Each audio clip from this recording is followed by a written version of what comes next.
ой көрсетпек мақсатта бас қосып отырмыз. Өзіміз әдебиетте оқып танысқан 4 өлеңінен кейінгі толғаныстан туған бұл сынып сағаты оның өмірлік өнегесінен бастап өшпес өлеңдерінің бүге шүгесіне дейін танысуымызға тың жол ашады деп ойлаймын.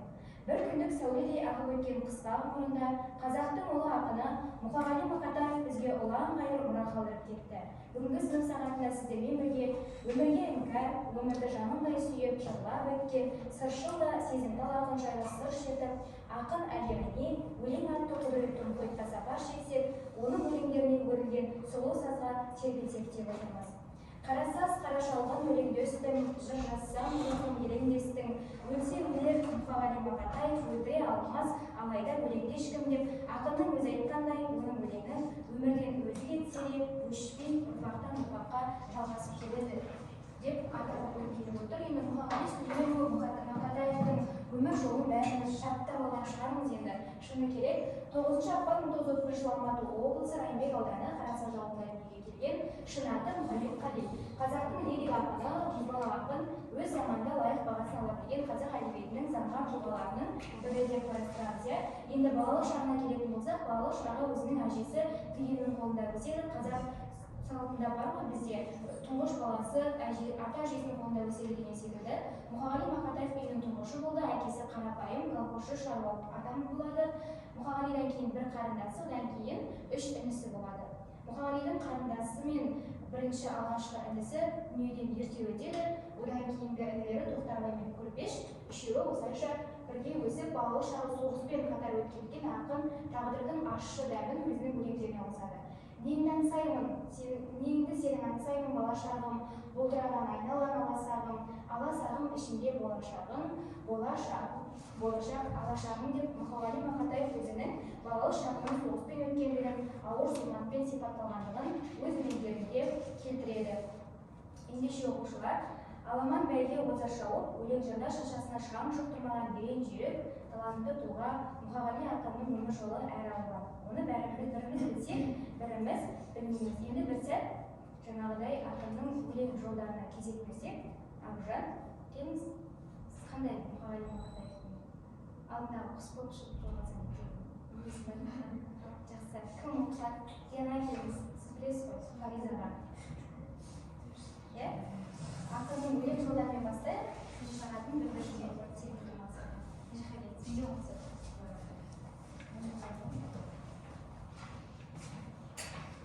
Мұқағали Мақатаев Фаризаға. Фаризажан, Фариза қыз, шыдай ақыры жалғармыз, бірімізден біріміз арылармыз. Біздерді де жұқтайтын жан болса егер, шыңғысқан әркестер деп табылармыз.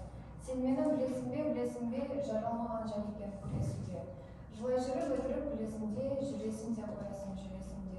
Бір итеріп кеудемнен бірі шалып, тастағысы келеді күресінде. Фаризажан сенсің бе?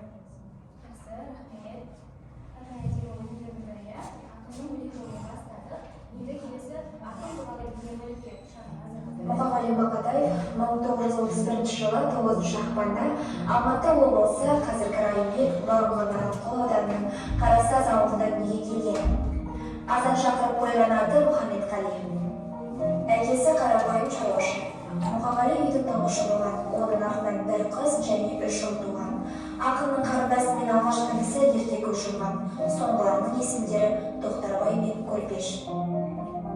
Қазақ дәстүрі бойынша үйдің алғашқы баласы ата әжесінен тәрбие алуы тиіс. Сондықтан Мұқағали әжесі қиынның қолында өсіп, анасын жеңгесінде қабылдайды.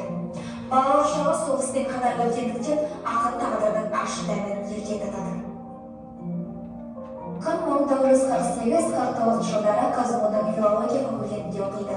1948 жылы оқуын тастап, Шибон ауылында ауылдық кеңесінің хатшысы болады.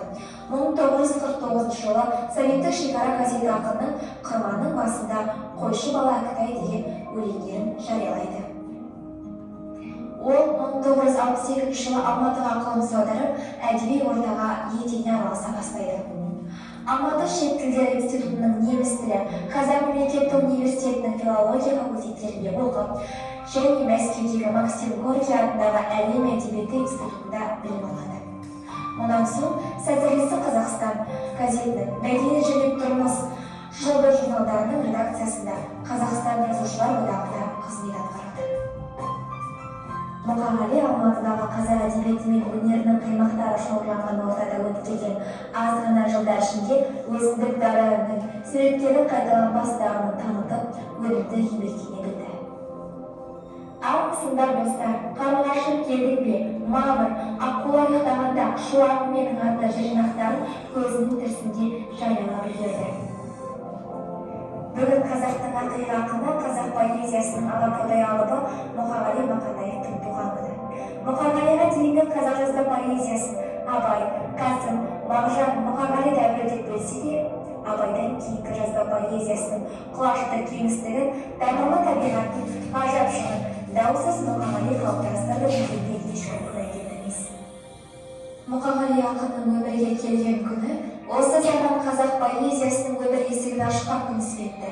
Себебі одан кейінгі бүкіл алаш баласы жатқа оқитын, бүкіл алаш баласының өмірі мен тағдырына сіңіп кеткен ғұмырлы поэзия әлі туыла қойған жоқ секілді.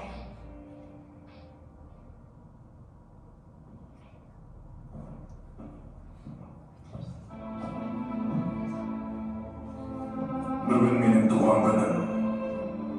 Ой, пәләй. Адамдар не қып жатыр тойламай. Банкет жасап берер едім өзім-ақ тәңірдің бір жаратпай ақ қойған-ай. Мына дүние неге жатыр үндемей, алаулатып тойдың шоғын үрлемей, құшақ гүл шоқтарын лақтырып, міне шабан, міне адым үндемей. Мына жұртқа шақпадым әлденен, теккеуіміз сүргенім бе әлденен. Халқым, сенің қасиетіңді білем деп, текке өмірім өтті мекен әуемен. Айтамын деп қасіретіңді мұңыңды, басқарнаға бұрдым бәле жырымды. Мен бәрібір өзіңменен бір болам, өз егінен тепсең тағы бауынды. Тойғанбасын не тиын, той көрмей-ақ, сый көрмей-ақ өтейін. Бәйбіше.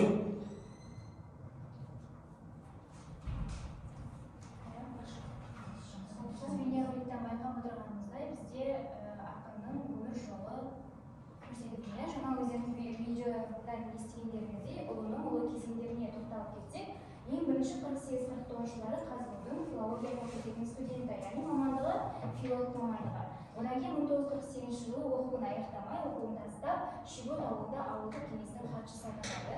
Одан кейін 49 жылы көктемде жары Лашынмен отау құрады. 49 жылы советтік шекара газеті ақынның қырман басында Қойшыбала Әктай деген өлеңдерін жариялайды екен. Одан кейін 1950 жылы Алматыдағы Шет тілдер институтының неміс тілі факультетіне оқуға түсіп, көп ұзамай тұрмыстық жағдайға байланысты оқуын тағы да тастап кетеді. 1954 жылы Қарасаздың бастауыш мектебінде орыс тілі мұғалімі болып тағайындалады. 1957 жылы республикалық радионың диктор қызметін атқарады. 1960-62 жылдары советтік шекара газетінің бас бөлім меңгерушісі болып сайланады екен. Осыған өздеріңіз байқап отырғандай, Мұқағали Мақатаев оқуын толық аяқтамаса да, бірінші оқуында, екінші оқуында толық аяқтамаса да, өзінің білім деңгейінің соншалықты биіктігінің әсерінен мектепте мұғалім болады. Одан кейінгі дикторлық қызметін, бүкіл редакцияның бас бөлім меңгерушісі қызметтерін атқарған ұлы тұлғалардың бірі болып саналады. Енді оқушылар сіздерге сауал тастағым келіп отыр. Мұқағали Мақатаев туралы, Мұқағали Мақатаевтың қызметтік жолы туралы өздеріңізге алар үлгілеріңіз бар ма? Мысалға, мен осындай үлгі алатын едім. Бұл кісінің осындай сара жолының әсерінен мүмкін болашақ ұрпақ қазақ әдебиетінде, қазақ мәдениетінде, қазақ қоғамында ерекше тұлға болып қалыптасар еді. Осындай өлеңнен мен осындай үлгіні көрер едім, осындай тәрбиені көрер едім деген сияқты өз ой пікірлеріңізді ортаға тастасаңыздар деген ниеттемін. Бір-бірлеріңізге сауал тастаңыздар, сыныппен жұмыс жасайық бірге. Қандай ойларыңыз бар? Ақынның өмір жолынан қандай үлгі алар едіңіздер? Қандай өлеңдерін білесіздер? Тәрбие, білім туралы, болашақ ұрпаққа деген өзіне қалдырып жеткен. Мұқағали Мақатаевтың анасына деген өлеңдері, шеше туралы, ана туралы өлеңдері өте көп.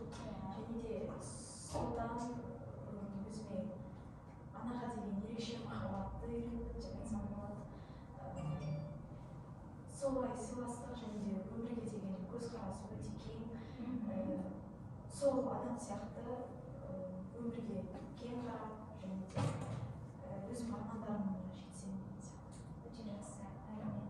Білесің бе өлең? Ана туралы қай өлеңді жақсы білесің? Шешатқа емес. Иә. Шеше сен бақыт қызың жыламағын, жай түсіп жатқан тарапқанға. Мен ой сұрағаным жыламаған, иә. Ақынның ана туралы өлеңдерінің әрқайсысы әсем бір бояуларға толы, анаға деген ыстық сезімді, анаға деген ыстық махаббатты оятатындай, сондай бір биік дәрежедегі шығармаларының бірі осы шеше сен бақыт қызың деген өлеңі, иә. Тағы да қандай өлеңдермен сіздер ұялатын едіңіздер? Осындай ерекше өлеңі менің ойымда сақталып қалады деген сияқты. Өмір туралы ғашықтық туралы өлең. Көбіне ғашықтық туралы жазған, иә. Сізге сондай шығарма тақырыптан айырылды, иә. Қандай өлең жақтырып білесіз? Ғашықтық туралы қалай өлең? Есімде жоқ, бірақ тыңдағанмын. Тыңдадыңыз, иә. Өмір туралы жазған. Өмір туралы өлең жазған, иә. Қызына қосылмайды, Иә, қызына қосылмайды. Фаризаға ғашық болғаны туралы, Фаризамен болған белгі туралы сіздің ойыңыз қандай? Ол жарнама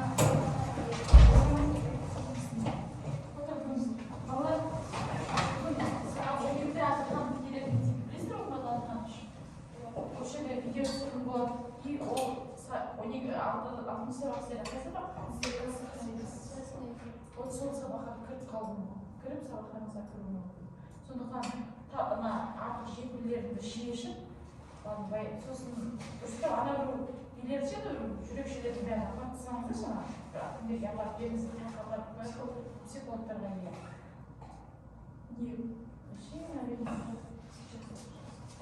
не одан кейін қараңыздаршы. Мына военный желілерің бар ғой, иә, сонымен көшеде жүрмеңіздер, иә, кейде нұржан ағайларыңызға приказ жіберген дейсіз, вообще мына немен военный киіммен көшеде жүруге оңай штраф төлейсіздер. Сондықтан оны тек өздеріңізге бірге алып келіп, қайтадан алып кету керексіздер, балаларды басқа алып. Куртканың ішінде түсіндіңіздер ғой, иә? Қазір ана үзілістерін апарып тастаңыздар, иә?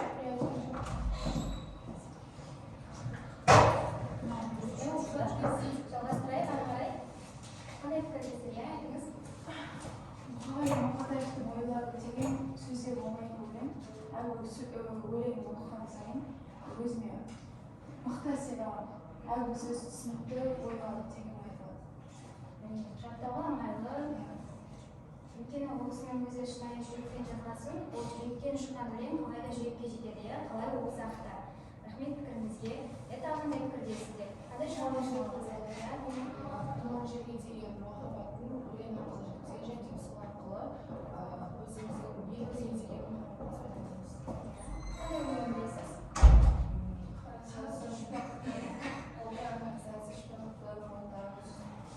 Иә, бізге баяндап беріңізші.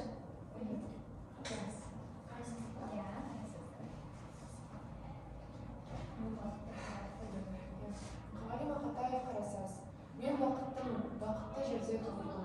Айналайын қарасаз, қасиетіңнен суыңның, сенің әрбір бұлағың, менің әрбір қан тамырым емес пе? Қасиетті тұрағым, қасиетіңнен суың. Көктемді керек үшін қазғылық қарашының қиналардан өтуім. Жыртқыстар туылмасен сірәмен жаралмасаң өзің қарасазбын.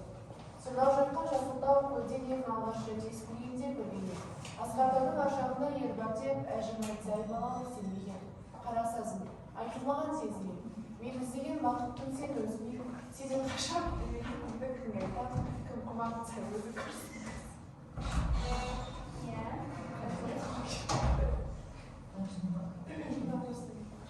Ақынның қарасаз деген ауылын естулеріңіз бар ма? Ол кісілер барып көрген ол кісілер бар ма? Барып көрдіңіз ба? Бізге баяндап беріңізші, сипаты қандай, табиғаты қандай, сондай ақынды дүниеге келтірген топырағынан қандай ауыл екен?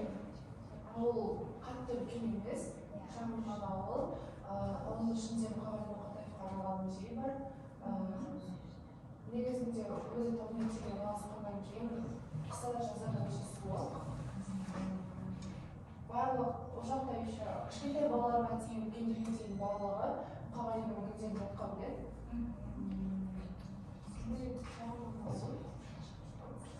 Бәрі жатқа білем ау өлеңдерін? Өте жақсы. Рахмет, Амина. Оқушылар мені жаңадан сұрап жатқан себебім біз мұқағалиды қаншалықты бағалап жатырмыз. Мысалы мұқағали өзінің бала шағынан өзінің өміріне өткенге дейін қазақ әдебиетіне сіңірген еңбегі өте зор. Оқушылар оның әрбір жасаған қызметінің өзіне біз үлкен тәрбие аламыз ғой. Қандай бір үлкен жетістікке жетіп қазақ әдебиетіне орасан зор үлкен өзінің септігін тигізген ақынды қаншалықты бағалап жатырмыз, қаншалықты оның шабытын оятып алып келгенін қаншалықты жатқа білеміз. Болмағандар бір өлеңін жатқа оқу, бұл әр қазақ перзентінің міндеті деп қарастырсақ, мысалға ең оңайы шеше сен бақыттысың деген өлеңді жаттасақ, бұл үлкен бір ақынға деген құрметіміздің белгісі шығар. Айтыңыздаршы, ойларыңызда қаншалықты біз мұқағалиды бағалап жатырмыз, мұқағалидың еңбегін бізге қалдырған мұрасы. Жоқ, шынайы пікірлеріңізді айтыңыздар. Жақсы, бізге қалдырған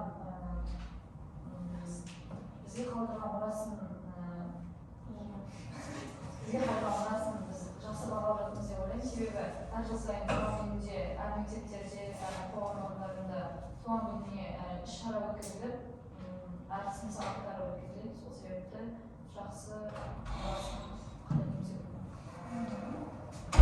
Ең қарапайым көрінісі, мысалға мектептерде қазір 9-11 сыныптарға міндетті түрде ақынның туған күніне орай сынып сағатына осындай ғасыр ақыны Мұқағали деген тақырып беріп қойған. Әр сынып сағатына, әр сыныптың сынып сағатына. Мұның өзі ең Мұқағалидің соншалықты құрметтеп сыйлап жатқанымыздың ең кішкентай көрінісі деп қарастырайықшы. Одан бөлек біз әрбір мектепте туған күніне орай үлкен концерт өтіп жатамыз, алдында өздеріңіз байқағандай. Міндетті түрде атап өтіп жатамыз, құрметке сайыс жарыстар өткізіп жатамыз. Мұның өзі үлкен құрметтердің бірі деп қарастырамыз. Жақсы, тағы кімнің қандай пікірі бар? Әдебиетіміз бәле. Әдебиетті сабақ өтеміз бе? Әдебиетте сабақ өтеміз қағайымыз алдай өтеді. Оқушылар? Жалпы барлығымыз Маржанның ойымен келісеміз. Маржанның ойымен келісесіздер, соншалықты оларды өздер көбейтіледі. Өз ойлары болу керек қой, егер содан не айтасыз? Қандай тақырыпта отырсыз? Қандай пікір айтып отырсыз? Қаншалықты бағалап жатырмыз қазір қоғамда? Қазір қоғамда.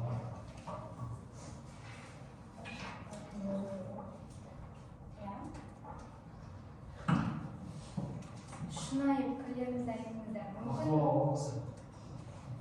Көтеріңіздер. Қандай өлеңді қабылдайсыз?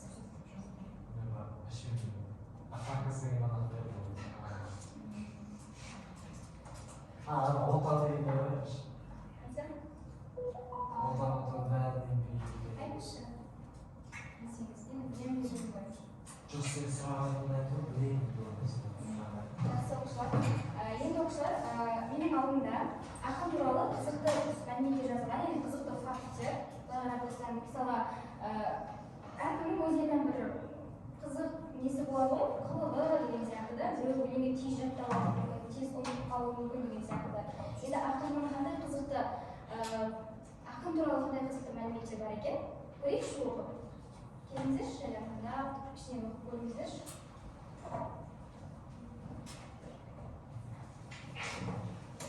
Ақын ол жүз құрамына кіретін Албан руынан шыққан. Албан руынан шыққан. Ол жүз Албан руынан шыққан. Мұқағали Мақатай Алматы қаласында 1976 жылы дүниеден өтті. Негізгі жыр жинақтарын көздің тірісінде жарыққа шығарды. Барлық жыр жинақтары көздің тірісінде жарыққа келген. Кейбір ақындар өмірден өткеннен кейін барып жарыққа келіп жатады, шығармалар.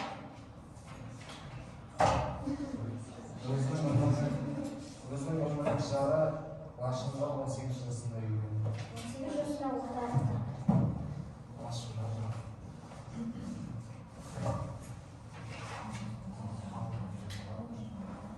Қобиі үйіндегі ас жиһаздың орнын ауыстырды. Қобиі үйіндегі жиһаздың орнын ауыстырды. Жиһаздарын ауыстырып қойды жасы ретінде. Азия ғалымдары арасында Дантельді алғаш аударған ақын.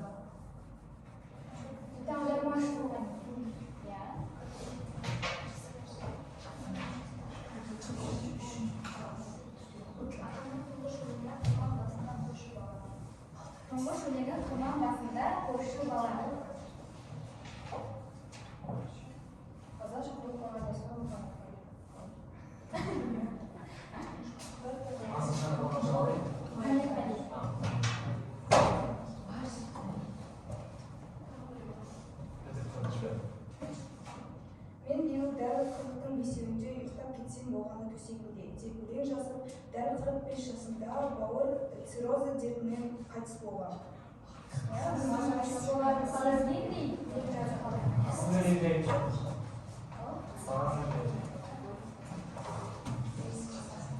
Ғабит Мүсірепов мұқағалиға алтын қалам сыйлаған жазушы.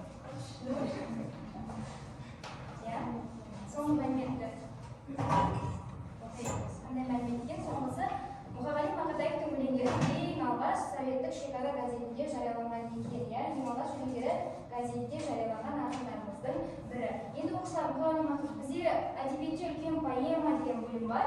Бұл поэма жазған жазушылардың үлкен бір еңбегі болып саналады, өйткені ол сондай көлемді шығармалардың бірі болып саналады, иә.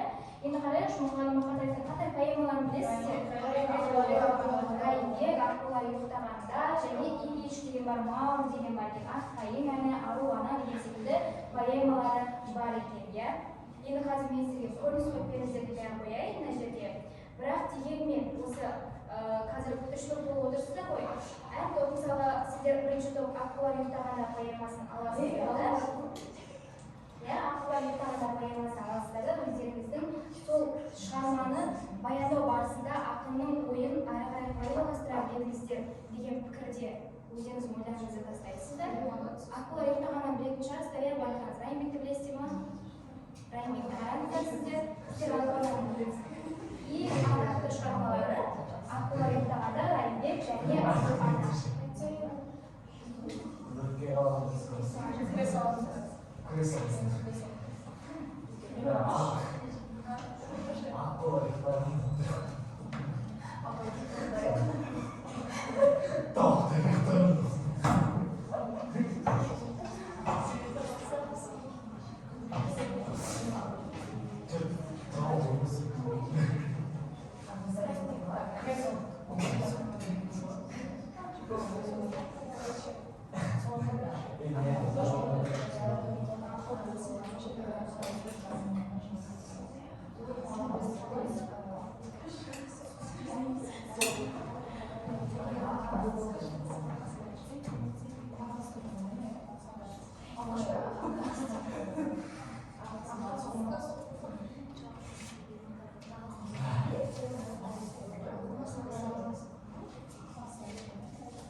бақсы болады.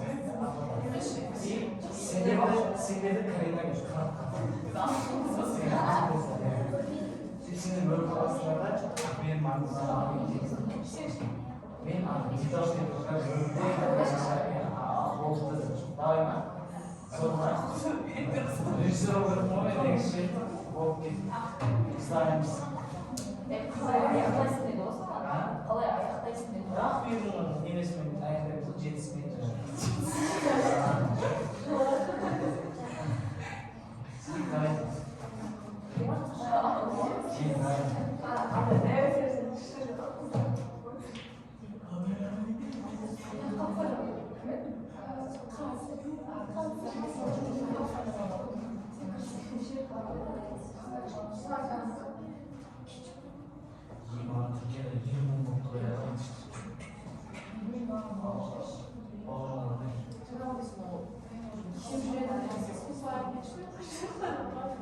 Бұған соғыштар тез етеміз. Тез-тез біз дайындықпыз. Не айтасыздар? Бастайық қойыңыз.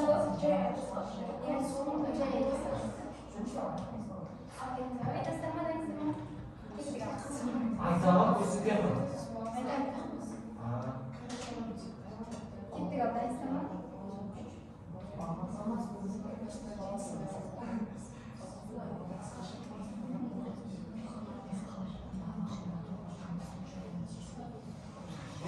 Көрсетсіз, күшті болып, абай бара қойып берді, тема. Абай сайма шалым, қоймаусы қазақтың деген сөз. Оязды. Көрсетіп, ладно, сен мамасы болса, сен мамасы болса. Давай ма? Біздің түрде болсын. Еле, біреу. Жоқ, әйелі емес бар. Әкесі де деген жоқ.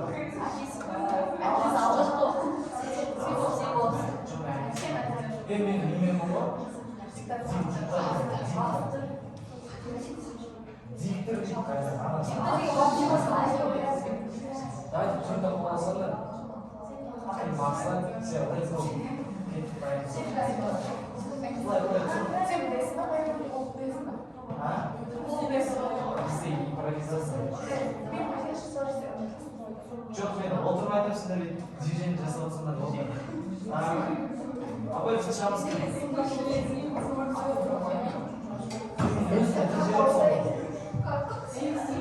Сен баласыз тым демейсің, просто тұрасың. Просто тұрасың. Сен тұрсыз.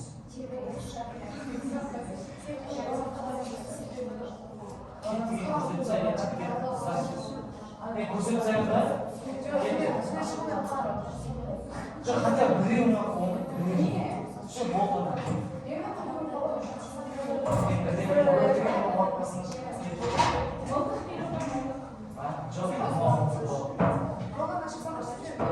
давайте ақбүйір let's go бақсы come on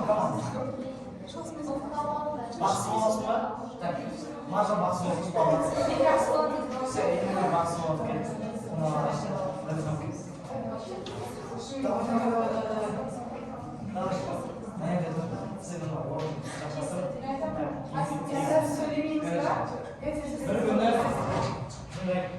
бір күні жаңағы үміт балаларға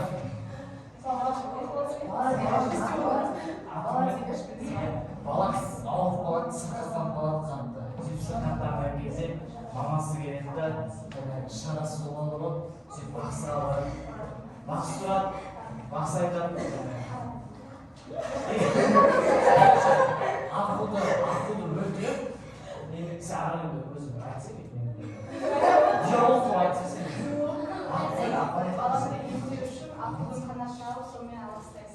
сөйтіп жаңағы ақылды азбайды дегенді білген мамасы сонда да қарсы болып ақылды азға болмайтынын соған қарамастан мамасы көлдің жағасына барады да тұрсаңдаршы мамасы барады да көлдің жағасына тұрып тауықты ақылды жаңағы өлтірсе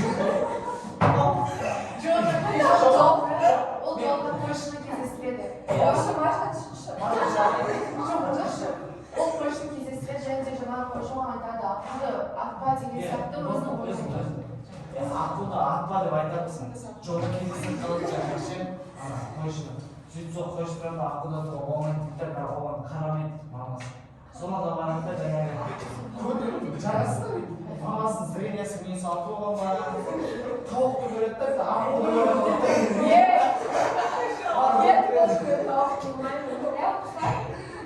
Сөйтіп жаңағы барды жүн аласың. Жүнді аласың. И жаңағы баласына басы, уже баласы.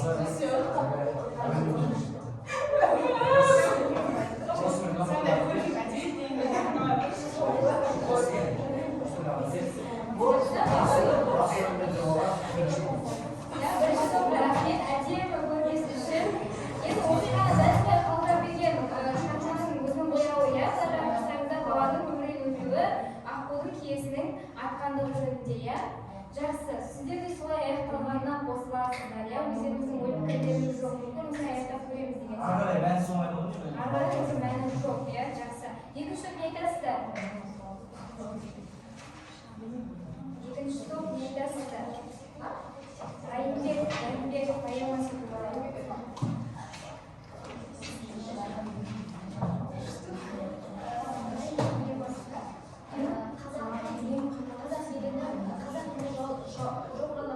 шабады. Сол кездегі қазақ елінің қиындығы, бастарына қарап өтілгені және қазақ елінің батырларынан айырылып қалу туралы айтылады. Сол уақытта соны шабай жырау бізге зарлана жеткізеді. Сол кезде жоңғарлар шапқан кезде шабай жырау өліктердің арасынан кішкентай баланы тауып алады. Бала Райымбектің ар жарысынан Райымбек деп өз атын орындап келеді. Баланың бұл қылығына ауыл ақсақалдары ашуланады. Райымбек өзіне қабай жырауды қалқан тұтып, өз ойында сүйіп жүрген сөздерін халыққа айтады. Оның осы айтқандарынан кейін әкесі Тәке қайтыс болады. Райымбектің жасы 18-ге толады. Қазақтарды жау шауып жатыр деген хабарды естіген Райымбек жауға аттанбақ болады. Өзінің жауға аттанбақ тілегін биге айтады. Оның айтады, лені кесіп өтсең, сені жауға аттануға жіберемін дейді. Сосын Райымбек жолға шығып, лені кесіп өтеді де, бидің ықыласын алып, ол жанына жоңғарларын жинап, жауға қарсы шығады. Болдыңыздар, иә? Сонымен Райымбек поэмасының негізгі идеясы, негізгі тақырыбы қандай болды? Қазақ елінің басына күн қарап өтуші. Жақсы, рахмет, көп пікірлеріңіз үшін. Я үшінші топ не айтасыздар?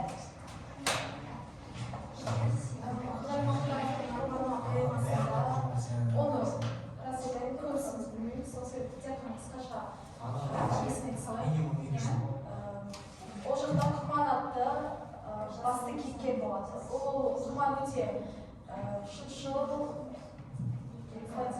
еркіндікті жақсы көретін адам. Ол сол өзінің ауылдастарының арам зұлымдығын жақтырмайтын және де бір-біріне деген презрение соларды жек көретін адам болады. Сол себептен де осы адамдардың екіжүзділігін көтере алмағандықтан барады да басқа ауылдан тыс адам қимайтын жерге барып тұрады.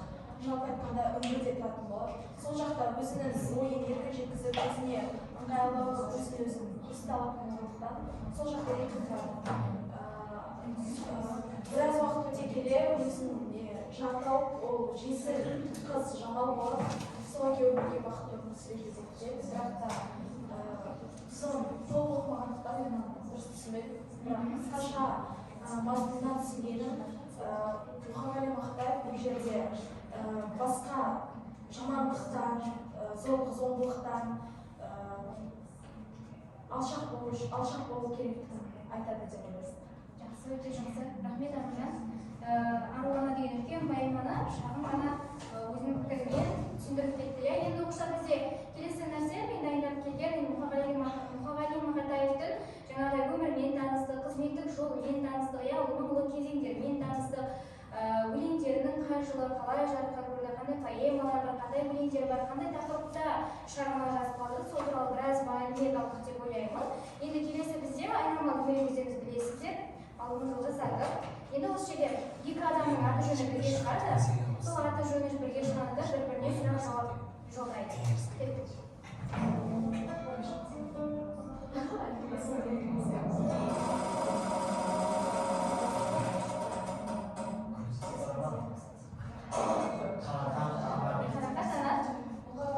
Точка таратышты. Я қарата тұрыңыз. Анарға сұрақ жолдаңыз. Анар, сізде тұрыңыз.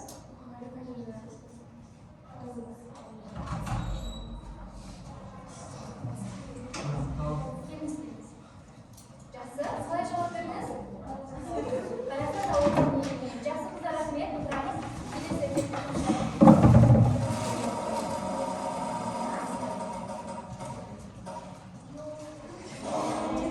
және Карина.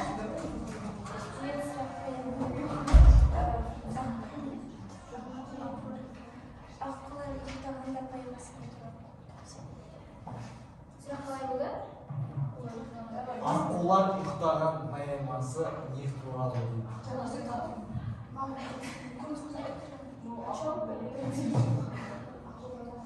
Толық жауап керек.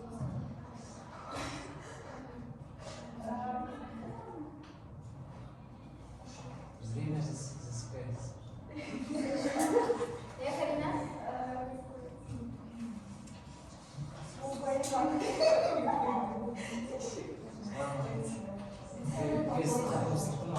Көмектесіңіздерші, жауап береді. Короче, когда мы умираем, и мальчик тоже умирает.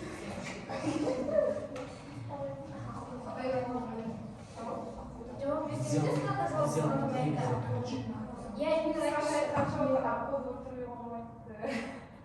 Я келі қыз аққудың киесіне тиіспеу туралы айтылған ба? Жақсы. Рахмет, кеттік, келесі.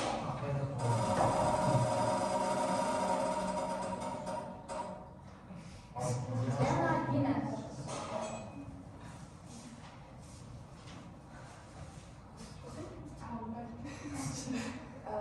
Қалай Мақатаев қайғыдан шыққан? Жақсы, өте жақсы.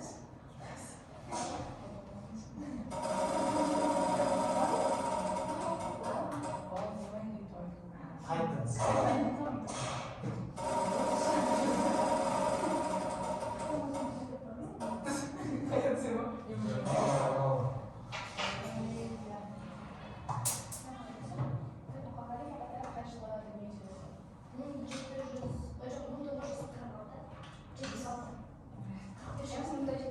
Қалай қаза болды ол кісі? Қалай қаза тапты? Ауылдан. Ауыр, иә? Ауыр.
Хобби қандай болады? Жиһаз ауысты. Ой, білейін. Жиһаздан ауыстыру, иә? Мен сұрақ